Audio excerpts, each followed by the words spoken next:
Hindi dapat lumabas ang hindi magagandang salita mula sa Vice Presidente ng bansa. Yan ang panawagan ng Malacanang kasunod ng mga pahayag ni Vice President Sara Duterte nang namahagi ito ng tulong sa mga biktima ng lindol sa Mindanao. Yan ang ulat ni Clazel Pardilla. Kung may masamang damo, hindi yan si Pangulong Ferdinand R. Marcos Jr. Gate yan ng Malacanang kasunod ng hirit ni Vice President Sara Duterte sa kanyang talumpati nang mamahagi ng tulong sa mga biktima ng lindol sa Mindanao. Masamang damo, matagal mamatay, BBM.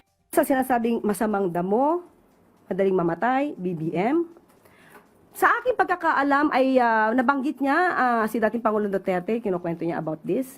So tama naman na masamang damo ang pagkakadescribe niya sa kanyang ama. Dahil sino ba ang umamin na siya ay pumapatay? Sino rin ba ang umamin na siya ay nagnanakaw ng pondo ng bayan? Sino rin ba ang umamin at tingin po natin ito ay nasa lahi na nila? Sino ba ang umamin na may assassin?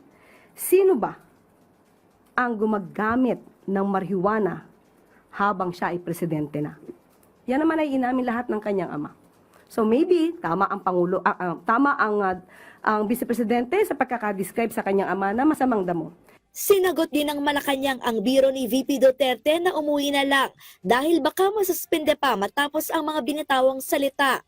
Muli na talay, suspended na ni tanan ninyo ang mga opisyal ugma. Kung sinususpend, wala pa po akong nabalita ang sinuspend. But if ever may masuspend, kritiko, at least hindi na EJK. Buhay pa rin. Tinabla rin ng Malacanang ang pahaging ni VP Duterte sa kanyang pinakabagong accomplishment report kung saan ipinagmalaki ng pangalawang Pangulo na umabot na sa 535,000 na mga pamilya ang nabenepisyohan ng disaster relief programs ng BICE. Sa kabilaan niya ito ng mga hamong kinaharap ni VP Duterte.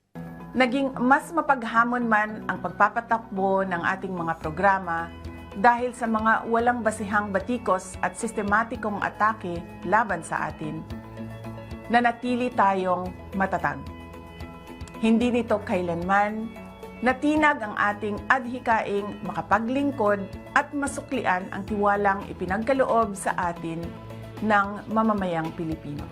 Tingin natin hindi po natatapos ang pagre-report sa numero lamang na nakikita natin ngayon, kundi dapat ito ay mabigyan ng basihan kung totoo bang ito ay naipamigay dahil marami na pong naibalita noon na may mga ghost students, ghost vouchers, ghost school materials, ghost food packs.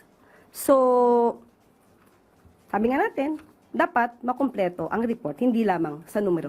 Kaya it would be very challenging for the Vice President.